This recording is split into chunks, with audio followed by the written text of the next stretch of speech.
Hi guys, so dilim na yung ating thumbnail kanina regarding sa Shopee. So yun, bali meron kasi akong order na waistband. So yun, nag-double order ako kasi sa ginamit ko na sa bag ko. So yun, tapos nag-order ulit ako. So yun, tapos bali tinry kong gamitin yung old Shopee account ko pinakauna, tapos yun nag-order. So kasi doon ko nakita yung free shipping, so bali 16 pesos yun. And then actually parang kahapon ko lang siya chinik out. Then kanina umaga mga 8:53, so yun 8:53 AM nag-update yung Shopee na to receive na daw doon sa app na. So bali hindi ko pa check yun, kanina ko lang siya na-check mga receipt lang. Tapos meron siyang rider na, so si Chini Piñas. So yun, hindi ko sure kung lalaki ba siya or babae. Tapos yun 8:53 yun.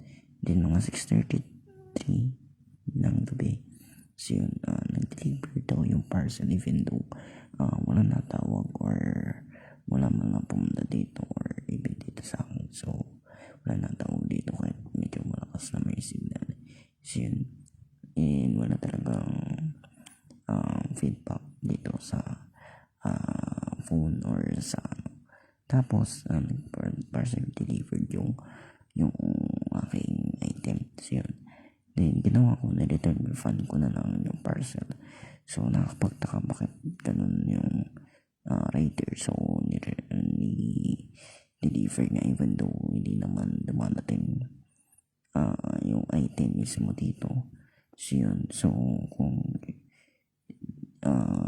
siya bagong rider, so sana tumawag na lang siya or nag-ask siya ng tungkol kung saan nakatira, ganun. So yun, kasi medyo nakakainis yung ganung rider, yung biglang magkaganon tapos iba-iba yung review or iba-iba yung remarks na ginagawa nila.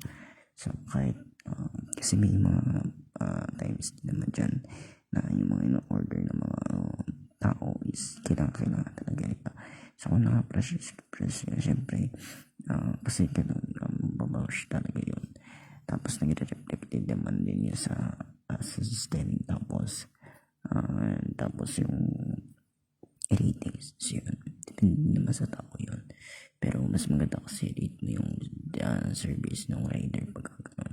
Sa pagtagal yung order mo or yung parcel na hindi ma-deliver.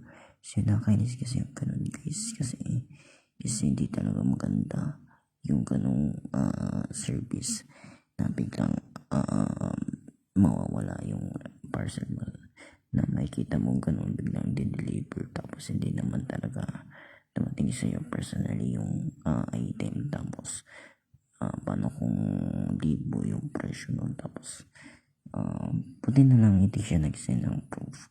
So pero kung nag-send yun ng proof, mahirap na yun kasi baka iba na naka-receive or biglang na yung parcel mo kung saan natin dala or wala, ewan, di mo alam kung ano mayari.